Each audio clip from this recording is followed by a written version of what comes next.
avons reçu M. Jean-Roger Kaseki, qui est un Congolais vivant au Royaume-Uni, mais conseiller de Labour Party, parti travailliste ici en Angleterre, et qui est venu nous parler de pourquoi nous devrions voter Labour, et en fait nous donner le pour et le contre pour nous aider un peu dans notre décision électorale. Aujourd'hui, je vous ramène une autre personne. On va parler beaucoup plus sur la situation en RDC. Les 20 dernières années ont coûté cher à notre chère patrie. Des millions de Congolais sont morts sans puisse-t-il qu'on comprenne vraiment à fond la raison pour laquelle nos mamans, nos papas, nos frères et sœurs, nos enfants se meurent comme ça. Ce n'est pas que nous ne comprenons pas. Nous savons d'où vient le mal. Mais nous n'arrivons pas à arrêter ce mal. Aujourd'hui, je vous ai ramené quelqu'un qui va peut-être aider certains d'entre nous ou ceux qui n'ont pas encore compris la situation qui se passe en RDC. Oui, peut-être nous éclairer un peu plus. Donc, sans plus tarder, je vous introduis Monsieur Yoto. Jean-René, bonjour. Bonjour, madame. Voulez-vous vous introduire à notre audience, s'il vous plaît? Merci, je m'appelle Lumumba Lukusa Yoto. Je suis membre du CRC, Conseil de résistants congolais. C'est un groupe de résistants qui évolue ici depuis 2006. Je ne sais pas si j'ai autre chose à dire sur moi. Bon, c'est ça. Oui, ça va. Mais aujourd'hui, nous allons parler un peu, comme je viens d'introduire, sur la RDC. Je vous ai ramené puisque nous voudrions comprendre, Jérémy, pourquoi nous vivons ici au Royaume-Uni. Il faut pas qu'on se voit la face, on se connaît bien. Okay. Longtemps que ça. Une bonne vingtaine d'années au-delà. Moi et vous connaissons d'où viennent nos liens. Mais nous vivons ici en Angleterre une bonne vingtaine d'années et nous voyons un peu comment se déroule la vie politique ici, dans le pays que nous vivons. Et donc, nous aspirons à quelque chose qui est plus ou moins ce que nous vivons ici, pour notre chère patrie. Mais pendant les 20 dernières années, nous attendons tout le temps. Nous avons célébré d'ailleurs l'entrée de AFDL, le départ de Mobutu, croyant que ce que nous avons vécu avec Mobutu, et c'est terrible, horrible. Et donc, nous avons applaudi l'entrée de AFDL, espérant qu'à leur arrivée, nous et nos familles en RDC vivrons mieux. Il semble que nous nous sommes gravement trompés. Pouvez-vous nous expliquer qu'est-ce qui se passe en RDC en 2 mots? Après, nous allons un peu élaborer là-dessus. Merci vraiment de votre question. On va essayer un peu d'éclairer ce qu'on a toujours dit. De toutes les façons, il faut comprendre que nous avons été arnaqués, trompés par la communauté internationale, on venait nous libérer par l'AFDEL et que Mobutu était le dictateur, c'est Mobutu qui était le mal du Congo. Avec le départ de Mobutu, l'entrée de l'AFDEL, tout sera bien, nous allons vivre dans la grande beauté et nous serons vraiment en paix. Mais malheureusement que ce n'était pas le cas, c'était vraiment une agression. Et auparavant, comme on ne la savait pas, et qu'on avait mis Laurent-Désiré Kabila devant pour maquiller cette agression, on a cru que c'était une libération congolaise. Alors qu'après, le 27 juillet 1998, si je me trompe, Laurent-Désiré Kabila va chasser les Rwandais. C'est alors que ces Rwandais vont revenir en août, le 2 août précisément, le 2 août 1998, et cette fois-ci, vraiment comme un pays agresseur. Donc ils vont revenir. C'est le Rwanda qui va maintenant officiellement agresser. Parce que nous savons tous, quand l'AFDEL est arrivé, il y avait le chef d'état-major, James Kabarebe, qu'on nous a présenté comme un Congolais, et par la suite, ça a été dévoilé que c'était un Rwandais. Et c'est ce même Rwandais-là qui est parti s'organiser au niveau du Goma pour organiser ce qu'on a appelé RCD. Le RCD, c'est le mouvement qui dirige aujourd'hui le Congo, malgré qu'on parle du PPRD. Et en résumé, le pays est occupé. Donc le pays est occupé. Il y a l'infiltration de militaires rwandais dans l'armée. Les institutions sont contrôlées totalement par le Rwanda. Alors c'est pour cela que nous vivons ce que nous vivons aujourd'hui, de meurtres, de massacres, de viols et tout ça. C'est ça la cause. Et donc, puisque ma prochaine question allait se poser au niveau de notre armée. C'est vrai, Mobutu est parti, mais l'armée, on veut bien croire que l'armée était restée. C'est Mobutu qui était chassé. Mobutu était-il parti en exil avec son armée? Pourquoi l'armée de Mobutu, après que Mobutu soit parti, et qu'est-ce qu'il est devenu l'armée après? Oui, c'est comme je venais d'expliquer tout à l'heure ici, il y a infiltration. Nous n'avons plus d'armée, c'est depuis un certain temps, parce que nous n'avons pas compris, on a laissé assez du temps. Quand l'AFDEL est arrivé, il a pris spécialement les gens qui ont été très bien formés à l'époque de Mobutu, qui ont été formés dans des grandes écoles occidentales et au niveau des États-Unis. Tous ces gens ont été ramenés vers Kitona. Et c'était une occasion où l'AFDEL et les Rwandais étaient bien organisés, tout d'abord à finir avec ces officiers qui étaient formés, qui pouvaient défendre la nation. C'est après, avec la complicité de la Belgique, si vous lisez le livre de Charles Onana, c'est Tueur Tutsi au cœur de la tragédie congolaise, vous allez voir comment Charles Onana est en train de décrire comment la Belgique s'est organisée à infiltrer les soldats rwandais dans notre armée. C'est ce que les gens appelaient brassage, et il y avait deux mots qu'ils ont utilisés là, il y avait brassage et mixage. C'est comme ça qu'à chaque fois qu'il y avait de fausses rébellions créées par le Rwanda, vous connaissez l'histoire du CNDP, l'histoire du M23, tout ça c'était pour infiltrer des militaires rwandais dans notre armée. Et aujourd'hui nous nous retrouvons sans armée. Mobutu est parti, il a laissé une armée, mais les gens qui sont venus, les agresseurs qui sont venus, ils avaient un agenda. Ils ont pris la plupart des gens, la plupart de nos militaires qui étaient bien formés, qui avaient une formation d'élite, et ils les ont tous soit tués, soit mis à la retraite. Et c'est ce que nous vivons aujourd'hui. Nous avons des gens qui n'ont aucune compétence, ou s'ils ont une compétence, ils servent les agresseurs. Mais vous voulez dire par là que nous sommes dans la situation où nous nous trouvons, à cause, si je comprends bien, c'est à cause de la Belgique. Mais oui, la Belgique est... Moi, je ne peux même pas le cacher. Il y a un parlementaire européen qui venait de le décrire. Il a expliqué exactement qu'est-ce qui s'est passé. Il a expliqué, il a bien dit que tout a été commandé par un pays puissant. Donc il faisait allusion aux États-Unis qui avaient organisé cette mascarade. Et c'est la Belgique qui a piloté l'opération. Donc si nous souffrons, c'est à cause des Occidentaux, c'est à cause de la Belgique, c'est à cause des États-Unis. C'est ça. Mais lorsque ils disent, par exemple, récemment, ils disent qu'ils commencent maintenant à sanctionner le gouvernement de Kabila, ou qu'ils vont envoyer des experts onusiens, par exemple, au Kasaï, et alors que vous me dites, ainsi qu'à mes téléspectateurs d'ailleurs, que ils sont à la base même de la tragédie congolaise. Mais je suis un peu frustré dans la tête, je ne comprends plus rien. Mais écoutez, quand ils ont commencé le problème avec Kadhafi, ou même Gbagbo, ou même Saddam Hussein, ils n'ont pas commencé à sanctionner les gouvernements de Kadhafi. Ils ont directement pointé le doigt sur Kadhafi. Vous comprenez? Nous connaissons la cause, nous connaissons l'auteur, nous connaissons tout ce qui se passe, les gérants de tout ça, c'est Kadhafi, que vous appelez Kabila, c'est bien lui. On ne les sanctionne pas. Tout le monde le sait qu'il est illégal et illégitime.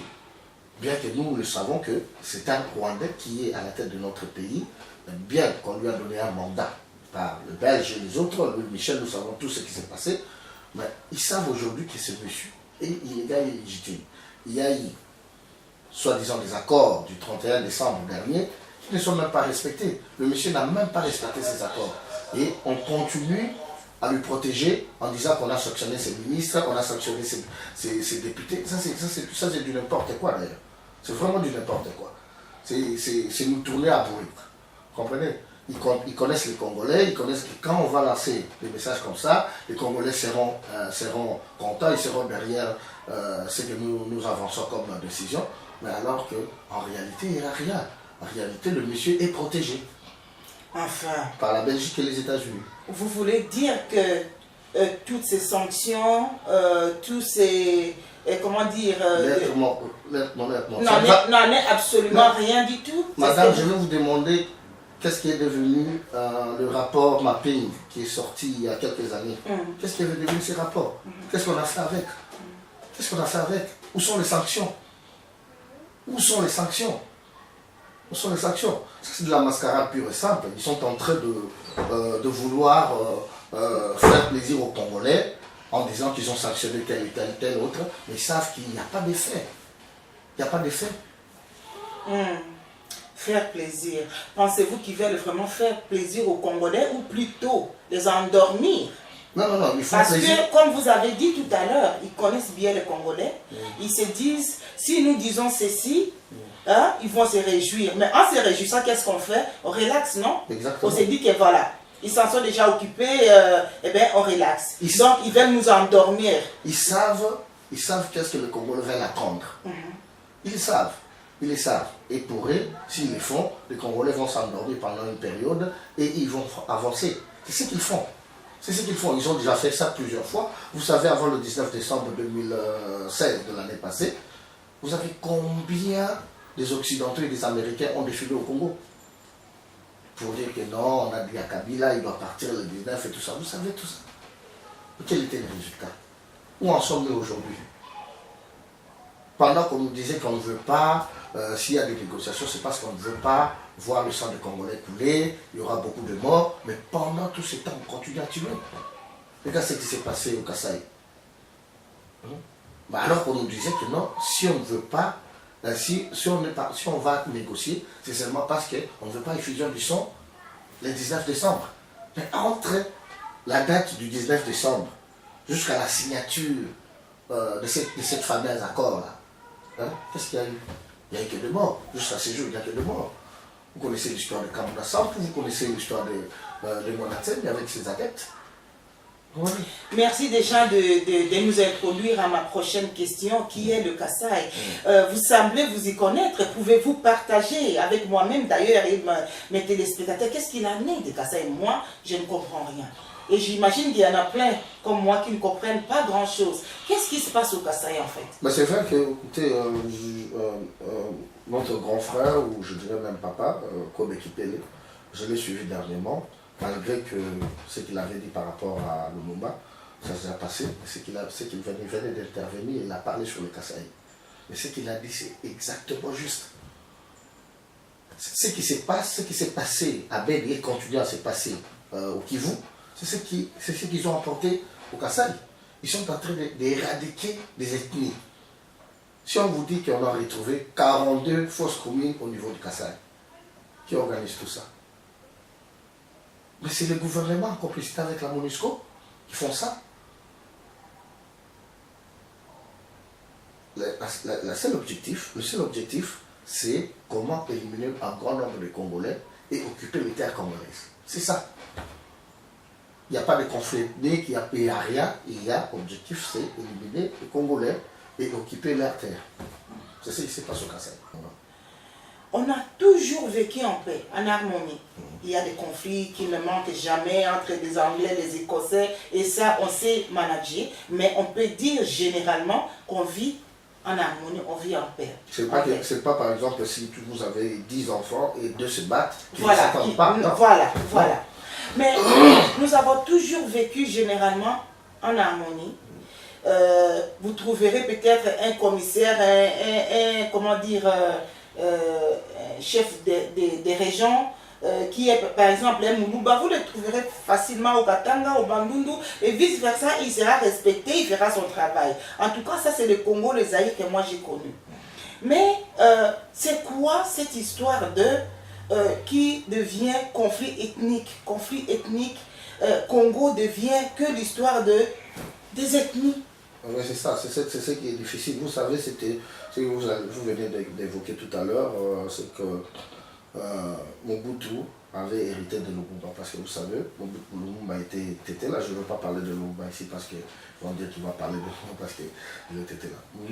Lumumba était tété là, mais il avait son siège dans au Zaïre, donc Kasaï oriental, c'est ce qu'on appelle aujourd'hui, c'est province orientale. Province orientale. Okay. Il avait son siège là-bas. Vous comprenez? À l'époque, c'est ça. Avec Mobutu, nous avons connu des gouverneurs. Kassaye dans le Bas-Congo, le ressortissant du Bandundu qui était gouverneur au Katanga, et ainsi de suite. C'était la diversité des ethnies congolaises et on s'est mariés entre nous. Sans problème. Sans problème, on n'a jamais eu de problème. Donc on n'a jamais eu de problème. Mais ce que nous vivons depuis 1997, depuis 1997 pour le français, c'est la culture que les Rwandais nous ont amenée. C'est seulement parce qu'avec objectif, la communauté internationale, si vous appelez la communauté internationale, donc les États-Unis chapeautent et avec l'aide de la Belgique, ils ont voulu diviser le Congo. C'est ça leur objectif, c'est diviser le Congo. Alors pour mieux diviser le Congo, il faut tout d'abord créer des conflits ethniques. Soi-disant, qu'il y ait des conflits ethniques. Aujourd'hui, il n'y a pas de guerre. Nous sommes en guerre contre qui? Nous sommes en guerre contre qui? Quelle est cette ethnie qui se bat contre l'autre ethnie? Il n'y a pas de guerre.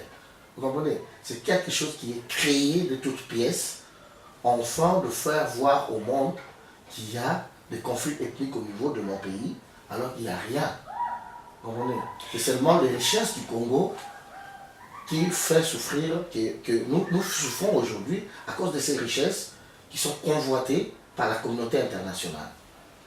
Oui, mais c'est que je vous remercie déjà pour ce que vous venez de dire. Mais en parlant d'ailleurs, je veux rajouter je vais rajouter une question pour dire que, mais d'où est-ce que les Kamwina Sampo ou alors dans le Kivu, le Mai Mai trouve l'argent pour s'acheter l'armement, de commencer à se battre avec une armée nationale qui est lourdement armée, puisque c'est ce qu'on veut nous faire croire. On veut nous faire croire que au Kasaï central, c'est le Kamwina Sampo qui tue les gens, qui a tué les Onusiens.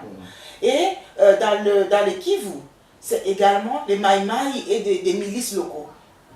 Qu'est-ce que vous dites de ça? Est-ce qu'ils trouvent l'argent? Avec tous ces rapports, comme je vous ai parlé du rapport MAPI, il y a un rapport qui venait de sortir il y a quelques jours de la CINCO. Vous pouvez lire, vous pouvez clairement voir que ce n'est pas la population qui tue, c'est la population qui est tuée. Vous comprenez? Mais quand vous allez sur TV5, quand vous allez sur France 24, on vous parle de guerre ethnique que la population est en train d'attaquer. Nous avons vu quand même, avec la vidéo qui a circulé sur le net, dans la Mermaine est sortie dire de n'importe quoi sur ça. Vous avez vu qu'il y avait des militaires qui tuaient la population. Vous comprenez? Et vous avez quand même évoqué quelque chose de très important, la logistique.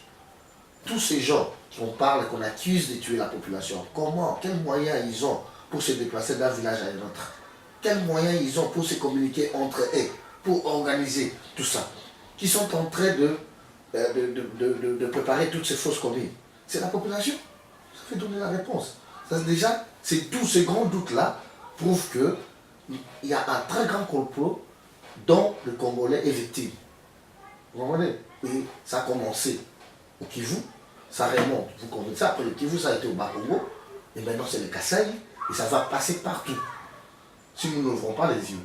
Mais maintenant, je suis très content parce que le Congolais a commencé à prendre conscience. Et c'est cette conscience-là qui va finir tout ça. Mais ça fait quand même longtemps que moi je pense aussi que les Congolais ont ouvert les yeux, sauf qu'il y a un sentiment d'impuissance. Aujourd'hui, on vous dit, par exemple, hier, il y a eu 7 morts à Béni. Le jour d'avant, on vous dit, on a retrouvé d'abord 32 fausses communes. Et puis quelques jours après, une semaine après, non, c'est pas 32, en fait c'est 42, fausse commune. Les événements se succèdent à tel point que vous voulez vous occuper d'un événement, il y en a l'autre qui rajoute, et vous êtes là abasourdi, vous ne savez où commencer. Et qu'est-ce que vous pensez, Monsieur Yoto, que nous pouvons faire, nous Congolais, pour récupérer la dignité perdue du peuple congolais? C'est vrai que le Congolais a commencé à prendre conscience, comme vous l'avez dit tout à l'heure, mais il faut comprendre que c'est plus la diaspora qui est consciente. Les Congolais du terrain ne sont pas informés. Les gens qui doivent faire ce travail d'informer, ils sont en train d'accompagner le pouvoir. Hein, ce que vous appelez les politiciens. Vous comprenez? Ils savent très bien la situation, ils sont au courant de tout ce qui se passe au pays, mais ils sont là pour accompagner ces mauvais systèmes. C'est pour cela que cette situation perdure. Si nous verrons toujours, regardez ce qui s'est passé par exemple après le 19 décembre. Comment, sur quelle base, avec quelle raison ces gens pouvaient entrer dans une conférence et donner une année de plus à Kanambe? Comment? Sur quelle base? Parce qu'il a beaucoup tué? Parce qu'il sait tuer les Congolais? Parce qu'il sait organiser des viols? Parce qu'il sait massacrer notre peuple? Quelle est la raison? Est-ce qu'ils ont-ils une raison de nous donner pour nous dire que non, regardez, nous avons donné une année parce que ce monsieur, c'est un expert des tueries? Vous comprenez? Donc si nous souffrons jusqu'à ce jour, c'est par rapport aux Congolais qui sont en train d'accompagner les systèmes qui vous disent que nous nous battons sur terrain. Vous comprenez? Ils ne se battent pas sur terrain, ils accompagnent le système. Vous comprenez? Ça c'est un. Et deuxièmement, si nous voulons aller plus vite avec cette situation et en finir avec, nous devons tout d'abord nous mettre d'accord sur le discours. Si nous acceptons tous que le pays n'est pas contrôlé par les Congolais, que le pays est occupé, que nous n'avons pas d'armée, c'est alors que nous allons prendre conscience comment résister tous contre ces personnes, contre ces agresseurs criminels rwandais, Tutsi. Vous comprenez? Et la communauté internationale. Parce que nous devons dénoncer, nous devons dire la vérité. Ils sont à la base, ce sont eux qui sont... Parce que s'ils peuvent, en moins de 6 mois, en finir avec Kadhafi, qui était bien armé, qui avait son peuple derrière lui, hein? Mais ils ont fait moins de 6 mois, ils ont fini avec Kadhafi. Et pour nous, ça traîne 20 ans. Et maintenant, ils vous disent qu'on a sanctionné les ministres tels, on a sanctionné... Tout ça, c'est quoi ça? Hein? Tout ça, c'est quoi ça? Ils sont conscients de ce qu'ils font. Maintenant, ils sont avancés avec leur plan de balkanisation. Vous savez, aujourd'hui, la plupart de nos territoires au Kivu sont occupés par des Rwandais, avec la bénédiction de la Belgique et des États-Unis. Ils voient comment ils vont en finir avec ça. Mais c'est nous qui devons nous mettre debout et parler à haute voix et voir comment on va en finir. Pour en finir avec ça, on doit avoir le même discours, la même vision et les mêmes objectifs. Mais s'il y a des gens qui vont là-bas pour dire que non, je vais être Premier ministre, ou je vais être ceci, ou je me bats, je ne vais pas enterrer mon père parce qu'on ne m'a pas donné le poste, ça, comprenez un peu. Mais pour nos frères, d'ailleurs, pour reprendre ce que vous venez de dire, il y a 2 nos frères qui accompagnent ce pouvoir d'occupation. Ils doivent être punis d'ailleurs. Oui. Voilà, vous me répondez déjà avant que je me termine ma question. Ma question était, puisque ça, c'est vraiment une trahison mais incroyable. On ne trahit pas une seule personne, on ne trahit pas 1000 personnes, on trahit tout un peuple. Et pendant 20 ans, ces gens sont restés, nos frères sont restés sans cœur. Et ils ont accompagné, comme vous dites, ce pouvoir d'occupation qui n'a soif que le sang du peuple congolais. Qu'est-ce que vous pensez que nous devrions en faire de ces frères? Si on peut encore les appeler frères. Madame, il faut comprendre qu'un traître reste un traître. Et nous savons tous la punition d'un traître. Qu'est-ce qu'on va faire avec un traître? Prenons le cas d'Olema Nkoy. En 2006, il a été candidat aux élections présidentielles. Il a circulé le Congo avec une poule à la main, en disant que non, lui, c'est un coq. C'est un homme, avec son coq à la main, il disait que non, lui c'est un coq, et l'autre c'est l'oiseau. Lui il va s'envoler, l'oiseau va s'envoler. Mais aujourd'hui, il est sous les bottes de ce monsieur. Quel genre de trahison? Quel est ce niveau de trahison? Pourquoi on doit trahir jusqu'à ce niveau-là? Quelqu'un qui a pris des risques depuis sa jeunesse, qui a sacrifié sa vie pour le Congo. Mais maintenant, il vient trahir pour rien. Pour rien. Vous comprenez? Il y a des cas comme ça, beaucoup de cas. Qu'il y ait des trahisons, Un traître, nous connaissons tous le salaire d'un traître. Nous connaissons tous. Il n'y a pas, je ne sais pas s'il faut dire il y a de moins bons, il y a de bons, de plus bons. Non, ils sont tous traîtres, sans exception.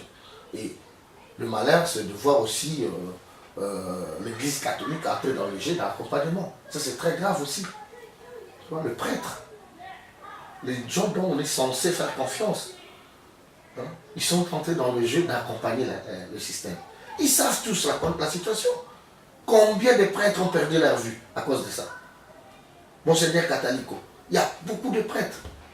Hein? Combien de religieux? Pasteur Lepousse, il est parti. Beaucoup de nos confrères sont partis, de nos compatriotes sont partis à cause de ce qui se passe chez nous. Et aujourd'hui, il y a des gens qui continuent à trahir. Ils ont promis au peuple, le 19 décembre, ça ne va pas. Même pas un jour, pas même une heure de plus. Et vraiment, comme ça, vous venez, on a signé un accord d'une année, et on va voir s'il n'y a pas des élections, on va prolonger. Et tout ce qui se passe maintenant, tout ce qui est des sanctions, la communauté, etc., ils sont en train de voir comment ils vont maintenir cet imposteur après le 19 décembre 2017. C'est ça le jeu. Ils le savent. Et parmi tous ces gens, personne ne vient vous dire que non, ils parlent toujours au nom de la Constitution. Parmi tous ces personne ne vient vous dire que non, cette Constitution est caduque. Nous considérons ce texte comme la charte de l'occupation. Ça ne regarde pas. Mais ceux qui considèrent ce texte, ils doivent quand même venir pour vous montrer qu'ils se sont des accompagnateurs. Ils doivent quand même venir dire au peuple que non, vous n'avez plus de texte. Kanambe n'a pas respecté le mandat. J'ai suivi Félix Tshisekedi qui disait que non, Kanambe a, qu'est-ce qu'il a dit? Il a manipulé, il a changé les textes de l'arrangement particulier. C'est ce qu'il a dit. Il n'a pas respecté l'accord parce que pour que cet accord soit respecté, on doit respecter l'arrangement particulier. Vous comprenez? Mais maintenant que ce monsieur n'a rien respecté, hein, pourquoi on lui donne le temps jusqu'au mois de décembre? Pourquoi on est en train d'anéantir le peuple pour qu'il ne se lève pas, pour qu'il va se battre? Pourquoi on ne dit pas la vérité au peuple? C'est ça vraiment la problématique de notre situation. Mais Jean-René, nous n'avons pas que la communauté, d'autres pays africains aussi font partie de la communauté internationale, mais je pense que lorsque nous nous référons dans des cas pareils, lorsque nous disons communauté internationale, je pense que nous faisons allusion à l'Occident. Mais maintenant, nous avons quand même une organisation importante qui concerne les Africains, Union africaine. Qu'est-ce qu'ils disent? Écoutez, il ne faut pas parler des corrompus. Avant de voir la situation de notre pays par rapport à l'Union africaine, il faut tout d'abord voir la situation de Gbagbo. Où était l'Union africaine? Kadhafi, on l'a tué. Où était l'Union africaine? C'est une machine de la communauté internationale, cette Union africaine. Ça ne sert pas les Africains. Ce n'est pas une machine des Africains. Les Africains doivent réclamer leur indépendance. Quand nous serons indépendants, quand toute l'Afrique sera indépendante, plus de blancs, c'est alors que nous pouvons maintenant avoir une organisation, une vraie organisation des Africains. Toutes ces organisations qui sont financées par l'Occident, qui sont créées par l'Occident, ça ne sert rien à l'Afrique. Donc, comme aujourd'hui, par exemple, il y a Kanambe, comme vous l'appelez, qui vient d'arriver en Afrique du Sud pour une 10e session Sud-Afrique RDC pour faire le point sur les sanctions qui lui sont imposées et tout ça. Donc, à vous attendre parler, tout ça là, ce n'est que de la mascarade. Ça ne sert absolument à rien. De la pure mascarade, d'ailleurs, qui sont très mauvais. Qui sont très mauvais. Dernièrement, il y a Tabombe qui... Non, c'est lui le président, c'est pas Tabombe, c'est Zuma, qui venait de signer un document ensemble avec le président nigérien, Obasanjo, l'ancien président nigérien, et d'autres, Boni Aye et autres, qui ont signé le document, qui doivent y avoir des élections et tout ça, tout ça, tout ça. Maintenant, ils reçoivent la même personne, dont ils savent bien que ce monsieur n'est ni légal, ni légitime au pays. Vous comprenez? Vous comprenez? Donc, il les reçoit avec des honneurs, comme président de la République. C'est comme l'aventure que François Hollande avait fait en 2012, 2011, quand il était dit, oh non, je ne vais pas coopérer avec les dictateurs, et ceci, c'est là, c'est tout. Il a beaucoup parlé. Mais quand il est parti au Congo, il a été reçu par qui? C'est par Kadhafi comme président de la République. Il a reçu Tshisekedi comme opposant. Je vous ai dit que c'est de l'hypocrisie, tout ce que ces gens font.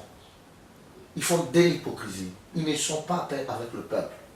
Ils ne défendent pas le peuple. Ils défendent leurs intérêts. Et leurs intérêts tournent autour de Kanambe. C'est nous qui devons prendre conscience tout d'abord pour chasser Kanambe. C'est alors qu'on verra comment on va négocier avec la communauté internationale. Ils ne verront pas à notre place. Parce qu'ils regardent leurs intérêts. Oui, tout à fait. Ça nous ramène d'ailleurs à notre prochaine question. Puisque moi, quand par exemple, on discute, je reçois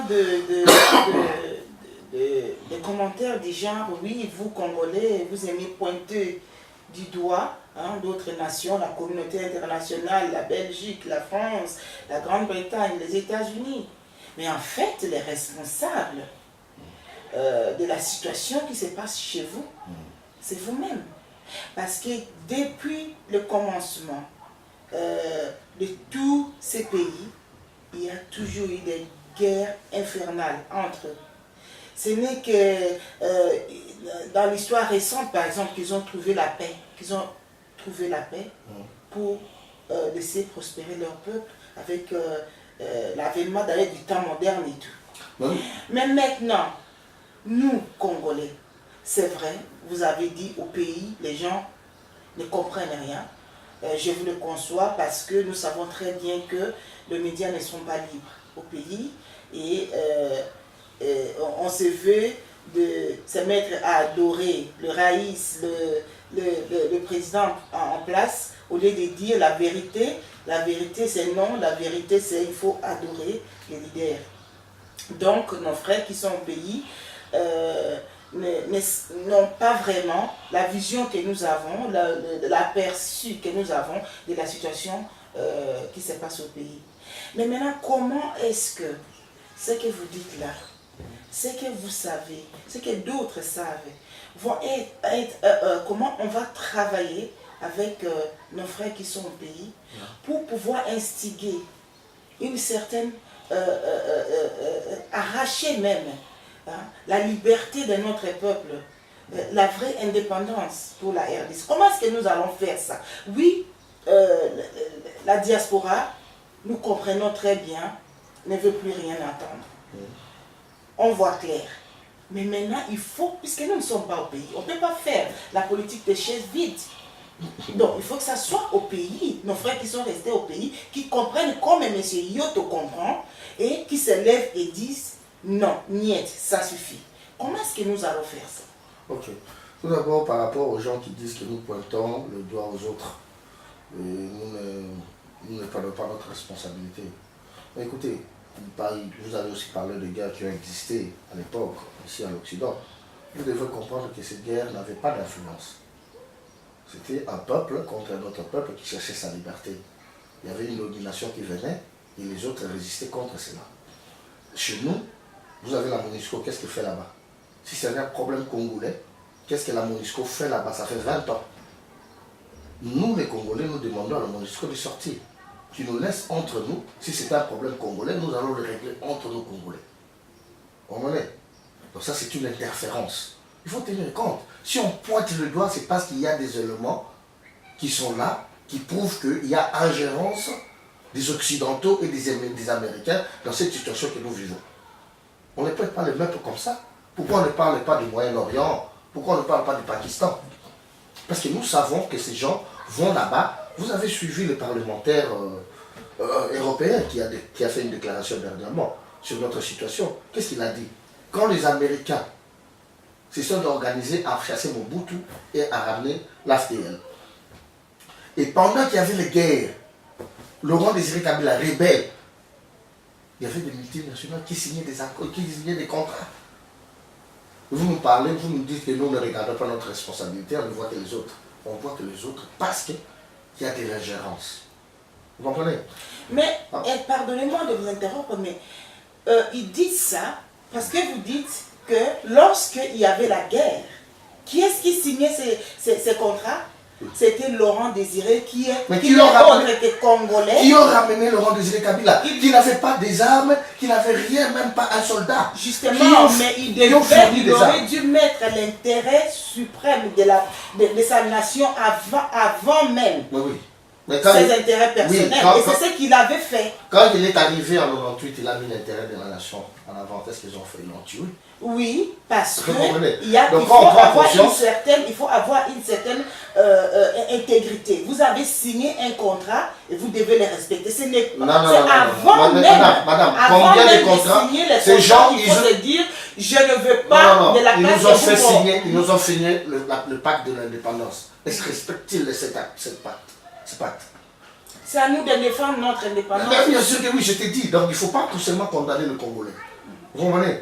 Il ne faut pas condamner. Moi, je sais que Laurent Désiré Kabila, pour ramener les Rwandais, c'était une faute grave. Mais il s'est ressaisi en disant que ces gens, ce sont des Rwandais. Ils ont trouvé du bien ici, ils ne veulent plus partir. On l'a tué pour ça. Et vous parlez qu'il n'y a pas ingérence? Non, je n'en disconvie pas. Il y a ingérence, mais je pointe du doigt beaucoup notre responsabilité. Cette ingérence-là aurait de l'effet. Regardez ce qui se passe en ce moment. Hein? Il y a par exemple dans la police nationale, qui est le top de la police nationale. C'était un Rwandais. Mais qui est-ce qui sort tout le temps pour aller décimer le peuple congolais lorsqu'il y a des manifestations? Alors il faut demander maintenant à la communauté internationale. Non, mais je vais vous répondre directement. Oui. Je vous réponds directement. Donc il faut demander maintenant à la communauté internationale que vous pensez être conscient, que vous pensez être intègre. Pourquoi vont-ils sanctionner Kanyama qui sort? Non. Alors que les hommes viennent. C'est pas là où j'y vais avec. Répondez-moi déjà. Qui est la personne qu'on envoie chaque fois? Kanyama. D'accord, je vous remercie. Allons-y tout doucement. Allons-y tout doucement. D'accord, c'est M. Kanyama. Il sort, on l'envoie. Alors le grand Bisengimana assis derrière lui. Et lorsqu'il faut sanctionner, on ne sanctionne pas Bisengimana, mais on sanctionne Kanyama. C'est un fait. Lorsqu'il y a eu des tueries dans les Kasaï, qui est-ce qui est venu à la télévision, dans des médias, pour démentir la responsabilité de l'État dans cette affaire? C'est Mende. C'est Lambert Mende. Lambert Mende, il est d'où? Il est congolais. Qui est-ce qui envoie Lambert Mende? Qui est le patron, le boss de Lambert Mende? C'est bien Kanambe.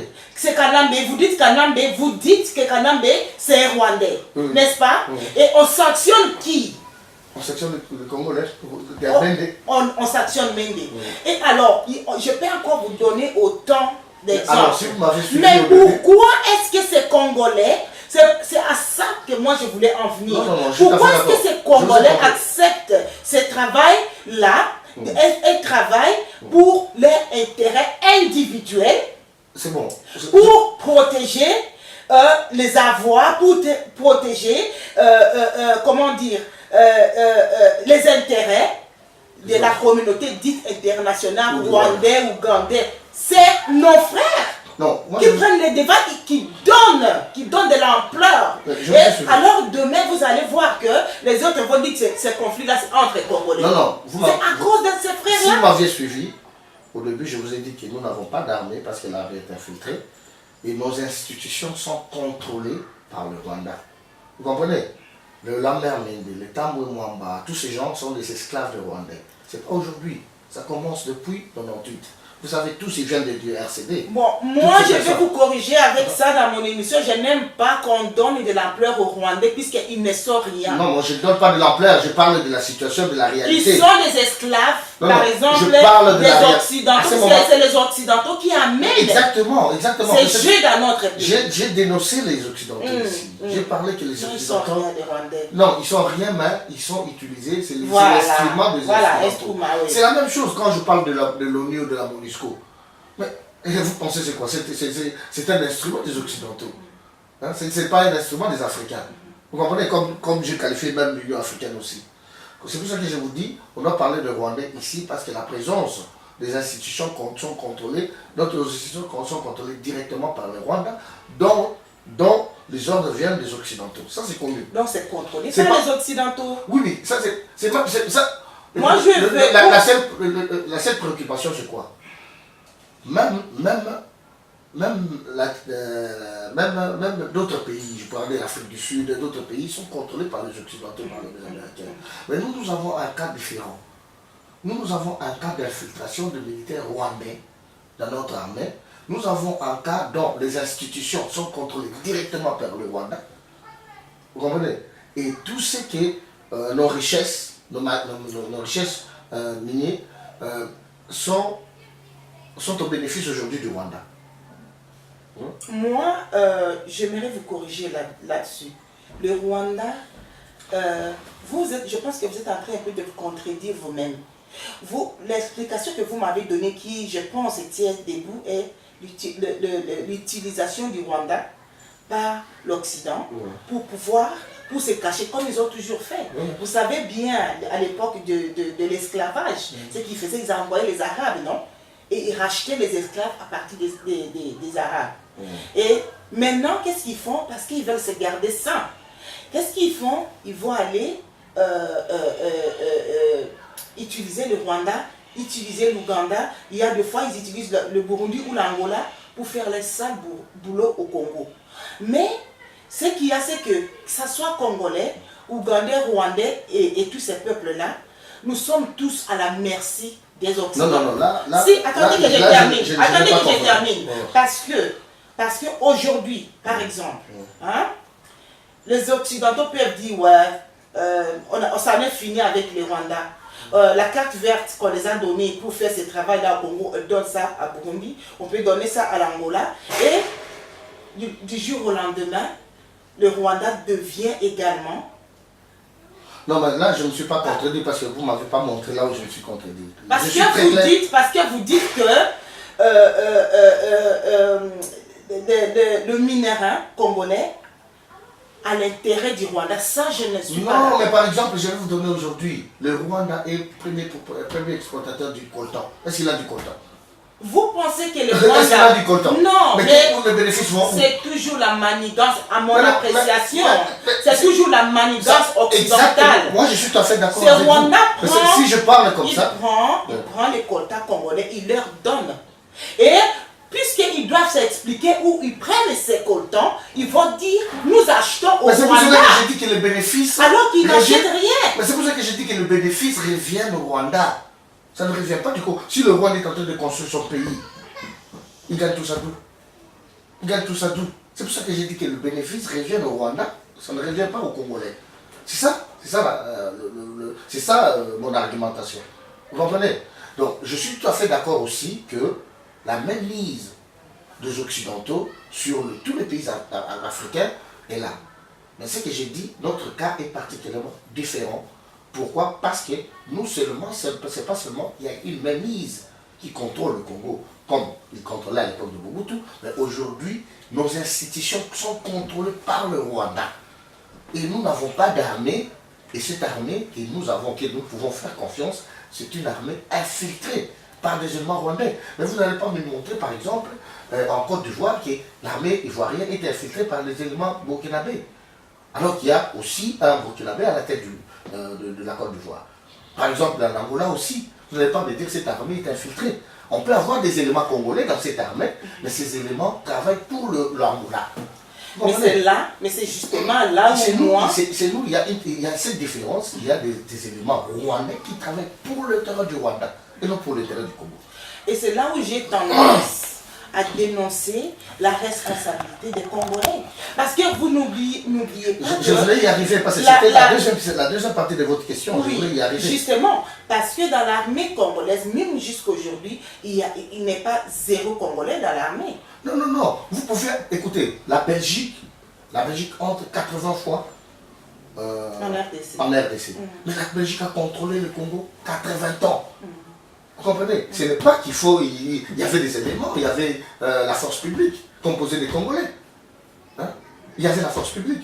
Ça ne veut pas dire, quand on vous dit que vous êtes occupé, ce n'est pas que tout le pays, tous ces habitants de ces pays doivent venir. Ils contrôlent seulement l'administration, ils contrôlent l'armée, et c'est tout. Et c'est tout. Le mot d'ordre de commandement, les services de sécurité par exemple. On vous parle de Calef n'a rien. Le service de sécurité est contrôlé. Il fallait lire Patrick Kaïdé qui était en Afrique du Sud. Le service de sécurité est contrôlé par le Rwandais. Tout ce que Meng fait, tout ce que Bouchard fait, tout ce que tous ces gens-là font, c'est le Rwanda qui contrôle. C'est ce qu'on appelle l'occupation. Des individus rwandais, mais en fait c'est la communauté internationale. Ben oui, écoutez, c'est la communauté internationale qui est en train d'aménager tout ça. Ça c'est tout à fait d'accord, ça va venir les moyens logistiques, l'argent et tout ça, les formations et tout ça, c'est la communauté internationale. C'est pour cela qu'on ne cite jamais le Rwanda. Mais si vous lisez des livres comme Charles Onana, il écrit beaucoup. Si vous lisez même le dernier livre de mon frère Patrick Beko et le président Mbanda, vous allez voir, il y a beaucoup de révélations là. Il y a beaucoup de révélations. Vous comprenez? Donc, moi je voulais seulement faire comprendre qu'il y a une différence entre notre situation et la situation des autres pays africains. Ça, c'est un. Vous m'avez dit qu'est-ce qu'on va faire, qu'est-ce que pouvons-nous faire pour arriver à la solution, pour que notre peuple soit informé. La première des choses, c'est ce que vous appelez opposition. Le Congo doit prendre conscience. Vous comprenez? J'ai suivi le discours du secrétaire général de l'UDPS, Kabound Wakabund, quand il faisait bilan de 20 ans de l'agression. Il a bien parlé, il a vraiment dit tout ce que nous disons ici. Mais ce n'est pas cette information qui donne à l'air peuple. Vous le dites aujourd'hui et demain vous changez de discours. C'est très grave, c'est ça. C'est très très grave. Vous comprenez? Donc c'est ça le problème. Le vrai problème, la première des choses, c'est l'élite congolaise, les politiciens, soi-disant congolais, parce que les pays est occupé, on ne peut pas parler de la politique. Les politiciens, soi-disant congolais, doivent prendre conscience. Et s'ils prennent conscience, on va faire une synergie entre la diaspora consciente et ces politiciens ou cette élite qui est au pays. Et tout d'abord avoir un seul discours, premier discours, nous ne voulons plus de cette occupation, nous ne voulons plus de cette exploitation rwandaise, même s'il y a la même mise des Occidentaux. C'est alors quand on aura le même discours. Vous savez, avant 60, tous nos parents qui se sont battus pour l'indépendance n'étaient pas d'accord entre eux. Mais quand ils se sont mis d'accord pour dire que nous voulons l'indépendance, on a ramené tous à la table ronde, ils ont signé l'indépendance, mais par après ils ont trouvé des traîtres qui ont vendu le monde. Et vous savez ce qui s'est, vous savez la suite. C'est ce qui se passe au pays. Même si on se mettait d'accord sur un même discours, on aura toujours des traîtres. C'est pas parce qu'on va dire tous que le pays est occupé, on doit libérer les pays qu'on n'aura pas de... on aura toujours des traîtres. Toujours des traîtres. Vous comprenez? Mais le plus grand nombre de Congolais qui vont prendre conscience, surtout l'élite et ce qu'on appelle les leaders d'opinion, si nous prenons tous conscience et nous disons que non, nous nous mettons à la mobilisation de notre peuple, on aura des stratégies. Ces gens ne peuvent pas... Quand Laurent Désiré Kabila avait décidé, ils ont commencé à fuir d'eux-mêmes. Hein. Maintenant, s'ils sont là, c'est parce qu'ils ont l'appui de quelques Congolais. Et surtout de l'Occident aussi. Mais l'Occident a toujours été là. Mais si le peuple congolais se met d'accord entre lui, l'Occident devient faible. L'Occident devient faible parce que l'Occident trouve toujours des gens à qui il va coopérer. Vous savez vous-même comment il a utilisé Papa Tshisekedi pendant des années contre son peuple. Vous comprenez? Vous savez. Il a utilisé beaucoup de gens, il a utilisé même Mobutu. Mais comment il finit? Comment toutes ces personnes sont finies? Bon. Ce qui se passe en RDC est sans précédent en Afrique, je pense. Je ne sais pas si je me trompe. Non, vous pouvez avoir raison. Hein. Moi, si je fais le tour, je ne vois pas. Vous pouvez avoir raison. Mais je me pose souvent la question de la conscience africaine. Parce qu'en 1989, j'avais moi-même suivi, à la fin de la guerre froide, il y avait un document qui passait à la télé et je ne sais plus si c'était Kissinger qui disait comment ils allaient rentrer en Afrique, mettre la main sur ces minéraux importants qu'ils ont besoin pour leurs industries. Ça, c'était à 89. Mais si moi je puis suivre ça, je sais qu'il n'y avait pas encore de médias comme il y a un moment, mais je pense qu'à leur niveau, les politiques de nos pays africains auraient pu suivre ça, puisque tout de suite après, c'est ce qui a commencé à se passer. Hein? Il y a eu le conflit au Rwanda, alors que le conflit du Rwanda, c'était en réalité un passage qu'ils étaient en train de s'effrayer pour aller au Congo. Et on en est là où on en est aujourd'hui. L'Afrique tout entière est à feu et à sang, en fait. Mais où est la conscience africaine, pour ne pas dire congolaise, lorsque vous voyez, on ne prévoit pas, puisque nos ancêtres disent il vaut mieux prévoir que guérir. Où est cette conscience-là? Je pense que jamais vous n'aurez cette conscience-là aujourd'hui. Parce que tous ces leaders africains, il faut voir comment ils arrivent au pouvoir. Ils arrivent au pouvoir pour aller... Vous pensez quelqu'un comme Sassou Nguesso, qu'est-ce qu'ils peuvent faire les Occidentaux? Qu'est-ce qu'ils peuvent comprendre? C'est eux qui l'ont mis là-bas. Quelqu'un comme celui du Gabon là, ils peuvent le comprendre. C'est ce leadership-là que vous demandez, quelle conscience? Non, ils ne peuvent pas avoir confiance parce que la façon dont ces gens arrivent au pouvoir, c'est par l'aide des Occidentaux. Donc ils seront dictés par les Occidentaux. Et c'est la quasi-majorité des présidents africains qui sont là, un peu plus d'années, soit par l'appui ou la sécurité des Occidentaux, ils restent là-bas au pouvoir, ou ils sont carrément devenus présidents parce que les Occidentaux l'ont poussé à devenir président. Regardez le cas de Ouattara. Vous pensez qu'un Ouattara peut combattre les Occidentaux? Non, non. Ils ne peuvent pas avoir conscience. Ils ne peuvent pas avoir conscience parce que leur prise de pouvoir ne vient pas du peuple. La manière dont ils accèdent au pouvoir, c'est par on vous ment, les élections et tout ça, mais il n'y a rien, il n'y a pas des élections. Si l'ONU, avec sa représentation de la Côte d'Ivoire, pouvait supervisionner les élections en Côte d'Ivoire, pourquoi il ne les fait pas au Congo? Vous comprenez? Vous comprenez? Non, ça veut dire que non, ces leaders africains ne peuvent pas avoir conscience parce que, comme je vous ai dit tout à l'heure, ils ne dépendent que, ce sont des gérants des Occidentaux.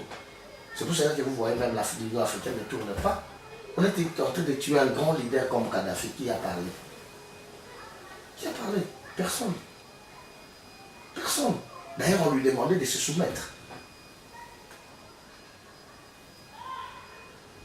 C'est ça. Donc, si nous ne prenons pas courage aujourd'hui de commencer à parler contre ces injustices des Occidentaux, des Américains, contre l'Afrique, je ne pense pas que demain on aura des gens qui vont parler. Ils vont nous faire tous taire. Mais heureusement qu'il y a une jeunesse qui est en train de monter. Pas nous, nous sommes déjà, nous devenons vieux. Il y a une jeunesse qui est en train de monter, une jeunesse consciente, qui va vraiment combattre la vraie indépendance et la vraie liberté. Merci beaucoup, c'est vraiment très charismatique ce que vous dites là. Et si je comprends bien, d'après ce que vous venez de nous dire, toutes ces tracasseries, des sanctions contre un tel ou un tel dans le gouvernement Kabila, tous ces déplacements, tous ces hauts, puisque tout ce qu'on attend ces derniers temps, c'est que, ah non, non, non, non, non, pas de l'embillé. Hein? Vraiment, ça ne va pas. Cette fois-ci, il est partant, il ne va pas les lâcher. Donc, ce que vous êtes en train de me dire ici et à mes téléspectateurs est que c'est rien, ça n'est rien. C'est deux jeux des Américains, enfin, je vais dire pardon, de la communauté internationale, mais en fait, ils sont en train d'étudier comment il faut interniser cet homme à la tête de la RDC. Okay. C'est cela. C'est ça. Donc, c'est exactement ça, c'est une mascarade, comme je l'ai dit tout à l'heure, comme je l'ai dénoncé. Tout ce qu'ils sont en train de dire là, ça n'a rien à voir, c'est pas quelque chose qui va changer grand-chose au pays. Et d'ailleurs, ça ne va même pas changer une petite chose au pays. Donc, c'est de la mascarade. Ils sont en train de voir comment ils peuvent maintenir cet imposteur au pouvoir. Et si cela ne marche pas, comment ils vont mettre un autre imposteur, quelqu'un qui va leur servir encore et continuer avec le plan magnifique qu'ils ont fait pour le Congo. Donc, n'espérons rien. Moi, je demande à mon peuple de ne pas espérer. Ce que nous devons faire, tout d'abord, c'est conscientiser notre peuple, voir comment on peut maintenant faire atteindre nos messages au niveau de la population, de partout. C'est ça, c'est le grand travail qu'on doit faire maintenant. C'est ça le travail que la diaspora doit faire. Et nous devons aussi nous préparer, comme vous avez dit. Le vrai combat, c'est au terrain, ça c'est vrai. Mais on ne va pas au terrain seulement pour se donner sa tête et pour se sacrifier. On ne va pas seulement au terrain pour se sacrifier et laisser les autres dans le pays. Non, ça ne se passe pas comme ça. Il faut qu'on soit prêt pour aller au terrain. Et je pense que ça va arriver très très bientôt. Maintenant, si tu vois, il faut voir maintenant la conscience qui entre dans le Congolais, surtout de la diaspora. Et je pense que bientôt, ça sera vraiment une résurrection populaire. J'ai entendu les évêques. Bon, moi, j'ai toujours déployé. Nous faisons cette émission en français, c'est vrai. Peut-être que le message ne va pas atteindre tout le monde parce que vous allez comprendre que si vous vivez dans un pays dont on va les écoles, il faut maintenant compter combien l'éducation est nulle. Vous comprenez? Donc j'ai suivi la déclaration des évêques. C'est une très bonne déclaration, mais je ne sais pas si la mise en pratique sera quand. Bon, ils ont dit qu'ils vont commencer à partir de ce fin du mois. On va voir comment ça va se passer. Hein. On va voir. Parce que les évêques, s'ils s'ingèrent dans cette lutte contre l'occupation, contre l'exploitation du peuple contrôlé, contre l'esclavagisme, je pense que nos messages vont atteindre la population le plus vite. Parce qu'ils sont installés partout et ils doivent faire quelque chose. Parce qu'ils ont trahi le peuple avec les raccords de la Cinco. C'est vraiment une trahison. Moi, je ne veux pas me cacher. J'ai toujours cherché à dire la vérité par rapport à la situation de mon pays. Donc, je n'aime pas me cacher. Donc, ce que les évêques ont fait, c'est une chance pour eux de le réparer. Pour avoir... ils sont partis à l'ONU, à l'Assemblée de l'ONU, là où ils ont déclaré qu'au Congo, toutes les institutions sont illégales et illégitimes. Ils sont revenus au Congo pour dire que non, nous avons fini avec la conférence et nous remettons tout aux mains du président de la République, Joseph Kabila. Ça, c'est vraiment de manquer, c'est insulter même le peuple. Vous comprenez? Là, je les remercie parce qu'ils ont pris le courage avec la déclaration qu'ils ont faite dernièrement. Et je pense que la mise en pratique de cette déclaration va vraiment aider les Congolais et va remettre la confiance du peuple au niveau de l'Église. Très bien. Plus que deux questions, plus ou moins une question, mais divisée en deux. Maintenant, j'aimerais vous demander, compte tenu de ce que nous imaginons déjà, parce que l'actuel chef de l'État avec Ekot, de la RDC, qui n'a ni de mandat, mais officiellement, hein, quand il sort du Congo, il nous représente quand même. Et il a jusqu'au mois de décembre, selon leurs accords que vous venez de citer. Maintenant, arrivé au mois de décembre, il n'y a pas d'élection, qu'est-ce qu'on fait alors? Mais il n'y aura pas des élections. Si vous vous souvenez, il y a l'année, je pense l'année 2015, Zachary Bababa se disait déjà qu'il n'y aura pas des élections en 2016. Il y aura des élections en 2018. C'était en 2015. Ces gens qui sont venus au Congo, qui vivent au Congo, ces criminels-là, n'ont pas la logique des élections. Comment un étranger peut venir organiser des élections chez vous, sachant que vous allez le battre? Ils n'ont pas cette logique. Ils n'ont pas la logique des élections. Et même ces élections, on va faire des élections sans identification. On ne connaît personne. Pouvez-vous déjà conseiller à notre peuple d'aller vers ces élections? Est-ce que c'est une logique selon la situation politique actuelle? Pensez-vous que nous avons besoin de ces élections? Non, on ne peut même pas parler des élections. On doit parler de la libération. On doit parler de la libération. On ne peut pas parler des élections. On ne peut même pas y penser. Le pays, nous ne contrôlons rien chez nous. Nous ne contrôlons rien. On nous parle de guerre par-ci, par-là. Où est-ce que vous avez vu un jour cet imposteur qui est au pouvoir venir déclarer que le Congo est en guerre? Nous avons vu le scénario qui s'est passé au niveau du Kampala avec le M23. Quand ils disent, oh non, nous avons gagné la guerre, nous avons gagné la guerre. Mais de quelle guerre vous parlez? Parce que vous n'avez jamais déclaré la guerre. Le Congo est sous occupation. Nous ne contrôlons rien au Congo. Même ce monsieur qui est au pouvoir là, c'est un marionnette, c'est un robot.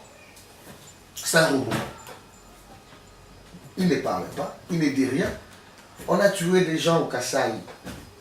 Il est parti au Canada. Vous avez vu son message? Est-ce qu'il y avait un message? Non, zéro, il ne parle pas. Parce qu'il ne peut pas communiquer avec cette population qui n'est pas sa population. C'est pas sa population, c'est pas son... Qu'est-ce qu'il va leur dire? Au fait, parce qu'il ne peut pas communiquer, parce qu'il ne peut pas parler contre.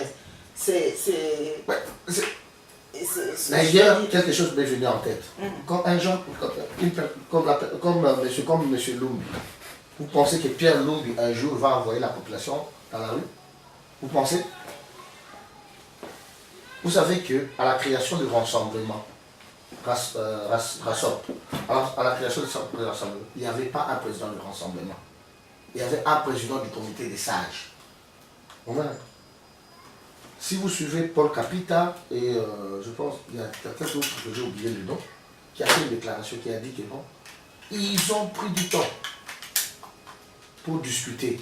Parce que les composants qui étaient dans la conférence à Geneva n'ont pas voulu qu'il y ait un président du rassemblement, spécialement le G7. Mais quand Tshisekedi est mort, maintenant on crée le poste du président du rassemblement. Pourquoi? Parce que le Pierre Lumbi et les gens du G7 savaient très bien que Kanambe ne va pas donner le poste du Premier ministre à Félix. Alors il fallait créer une position au niveau du rassemblement pour donner cette position à Félix. C'est ce qu'ils ont fait. Et maintenant, c'est Félix qui fait les déclarations. S'il y a Mars, s'il y a ceci, et puis Pierre Lumbi, quel est son rôle? Parce que c'est lui le président du SAGE. Il est supposé remplacer Tshisekedi. Il est supposé prendre des décisions que Tshisekedi prenait. S'il y avait mal, mais lui ne va pas parler. Parce qu'il est du pouvoir. Il n'est pas avec le peuple. Vous n'allez jamais le voir. Quand il y a une marche, quand ils ont annoncé la marche du 10 dernier, je ne sais pas, c'était au mois de mai ou mars, je ne sais plus. Il y avait une marche comme ça qui devrait s'organiser, dont on a dit que Félix est parti, tout ça. Mais Pierre Lumbi était où pour mobiliser la population à sortir? C'était le rôle que jouait Tshisekedi. Quel rôle il joue en tant que président des sages? Et quelle sagesse il a? Parce qu'il fut conseiller spécial en matière de sécurité de Kanambe. Toutes ces agressions, M23, CNDP, tout ça, il en connaît quelque chose. Les fausses communes, il en connaît quelque chose.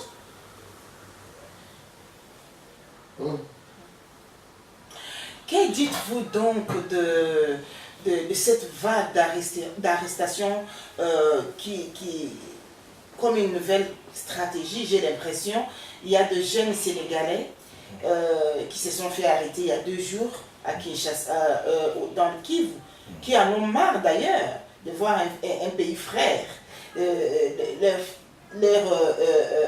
frères et sœurs africains, hein, se faire massacrer comme ça, qui sont venus d'eux-mêmes jusque sur notre sol de la RDC pour protester devant même, en face des policiers. Et puis, tout à coup, on apprend encore il y a 2 jours à Kinshasa, deux jeunes gens, des activistes, des jeunes, Jean-Marie Kalonji, l'autre, Sylvain Mbakaï, ils se sont également fait arrêter. Ils ne sont pas de la milice, ils n'ont pas d'armes, mais ils parlent, ils protestent pour la cause de la RDC. Que pouvez-vous dire à propos de ces genres d'arrestations? Nous sommes dans un pays en guerre. Et cette guerre-là, qui n'a pas de nom, parce qu'on ne sait pas avec qui nous nous battons, vous comprenez? Nous pensons qu'avoir un gouvernement qui est censé nous protéger, mais nous n'avons pas ce gouvernement qui nous protège.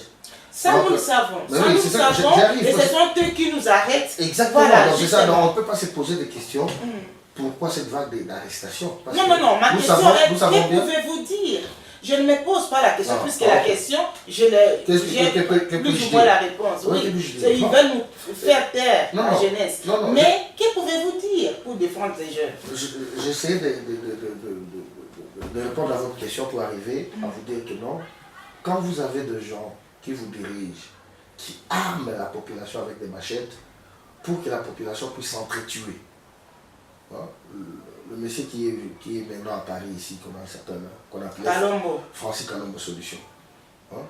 C'est bien lui, l'auteur de Koulouna, c'est bien lui. Vous comprenez? Alors, si vous avez un gouvernement comme ça, si vous êtes sous occupation, sous contrôle de Rwandais, mais si vous levez votre traite, on vous arrête ou on vous tue. Vous savez, ce gouvernement ce régime d'occupation qui est au Congo n'a que 2 voies pour survivre au Congo. Soit il vous tue, soit il vous corrompt. Soit il vous corrompt. Ok. Donc c'est la corruption ou c'est carrément vous perdez la vie. Ils n'ont que 2 choix. Si vous êtes têtu, vous allez perdre la vie. Et si vous êtes faible, vous êtes corrompu et vous vous taisez. Et par rapport à cela, qu'est-ce que vous dites à notre population? Parce que, comme vous dites, il n'y a que 2 choses comme ça par rapport à ces gouvernements d'occupation. Qu'est-ce que vous leur dites? N'allez pas. Il y a la troisième voie, c'est la voie du peuple, c'est ce que nous appelons la résistance. Là, si on se bat pour la liberté, on ne se bat jamais pour sa liberté. On se bat toujours pour la liberté des autres. Tu vois? Pour la liberté des autres. Nous sommes ici, par exemple, en Angleterre, nous circulons dans le métro, nous circulons dans les bonnes routes. Ce n'est pas nous qui avons construit ces routes. Ce n'est pas nous qui avons construit ces métros. Les autres l'ont fait pour les autres. Bon, c'est nous maintenant qui bénéficions de tout cela. Parce que, moi, ce que je vais demander au peuple, c'est de la résistance. C'est de résister, d'être ferme et d'être déterminé à ce que nous nous sommes engagés. Vous savez, ça peut prendre du temps, mais qu'un jour, par exemple, quand les gens fêtent, soi-disant le 30 juin, jour de l'indépendance, ne pensez pas que l'indépendance a commencé le 29 juin pour qu'on le gagne le 30. Non, ça a pris des années, ça a pris des années, des siècles d'ailleurs. Parce que si on parle de l'esclavagisme, si on parle de la colonisation, tout ça, c'est ce qui a abouti à l'indépendance. Vous comprenez? Donc ça veut dire que non, il faut une persévérance, il faut une détermination dans ce que nous engageons. Et c'est ce que j'appellerais le peuple à faire. Monsieur Lyoto, je vous remercie d'être venu nous parler. Mais en fait, dites-moi, vous avez un dernier mot à dire à nos téléspectateurs? Oui, merci. Un dernier mot serait de remercier tout d'abord 30 minutes avec Bert, de me donner cette occasion d'échanger avec vous et d'éclairer un tout petit peu notre peuple par rapport à la situation de notre pays. Et aussi de demander à notre peuple de rester serein, déterminé. Parce que le combat que nous menons, c'est pas quelque chose de... C'est pas un jeu. C'est pas un jeu qu'on va le gagner comme ça. Vous savez, c'est un grand complot, comme je l'ai dit tout à l'heure. Il y a des grandes puissances derrière. Il y a les États-Unis, il y a la Belgique, il y a tant d'autres pays, la France, l'Union européenne et tout ça. Donc ce n'est pas un combat qu'on pourra gagner de jour au lendemain. Mais je suis sûr et je suis vraiment serein que bientôt nous aurons notre libération. Parce que l'engouement et la détermination de notre peuple, en le voyant sur les réseaux sociaux et tout ça, ça démontre clairement que la maturité est en train d'avancer dans la conscience de notre peuple. Et bientôt, nous serons à la libération. C'est pour moi aussi une occasion de remercier les frères et les sœurs de Paris, et d'ailleurs aussi pour le grand travail qu'ils ont fait par rapport au concert de Fally. J'aimerais dire aussi, lancer cet appel aussi pour dire à tous ces Congolais, à tous ces musiciens, parce que les accompagnateurs, ce ne sont pas seulement les politiciens, ce sont aussi les musiciens. Hein. Les musiciens, les pasteurs, les prêtres, ce sont tous des accompagnateurs. Nous ne sommes pas contre le musicien. Vous savez, quand il y a eu Charlie Hebdo, quand il y a eu cette histoire de terroristes, les musiciens français se sont mis ensemble pour chanter contre ce qui s'est passé avec Charlie Hebdo et contre le terrorisme. Il y a des chansons engagées. Vous comprenez? C'est que nous appelons nos musiciens à la conscience.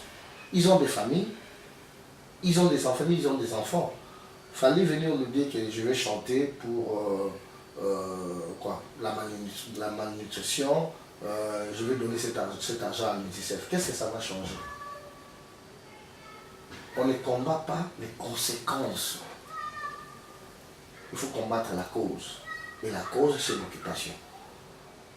Si nous combattons tous l'occupation, avec les musiciens, les politiciens et tout ça, il n'y aura plus de malnutrition. Il n'y aura plus de viol, il n'y aura plus de massacre. C'est ce que nous devons faire. Et c'est par là que je vais terminer. Merci. Je vous remercie. C'est moi qui vous remercie en fait. Et donc, chers téléspectateurs, je vous dis merci de nous avoir suivis. Vous avez écouté notre frère. Il est venu vous parler. Moi, j'ai retenu quelques points.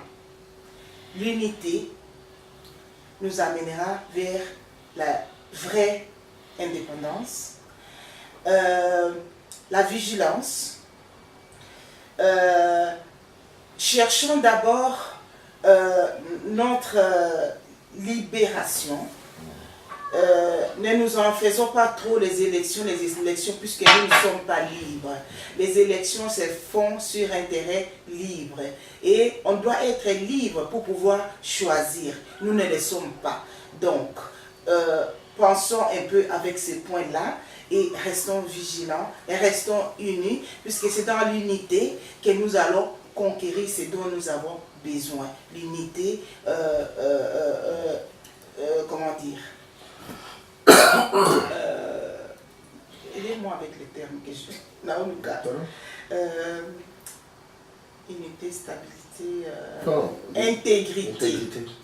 C'est dans l'unité que nous allons avoir l'intégrité territoriale que nous cherchons en RDC. Je vous remercie infiniment de nous avoir suivis et je vous dis à bientôt. Au revoir.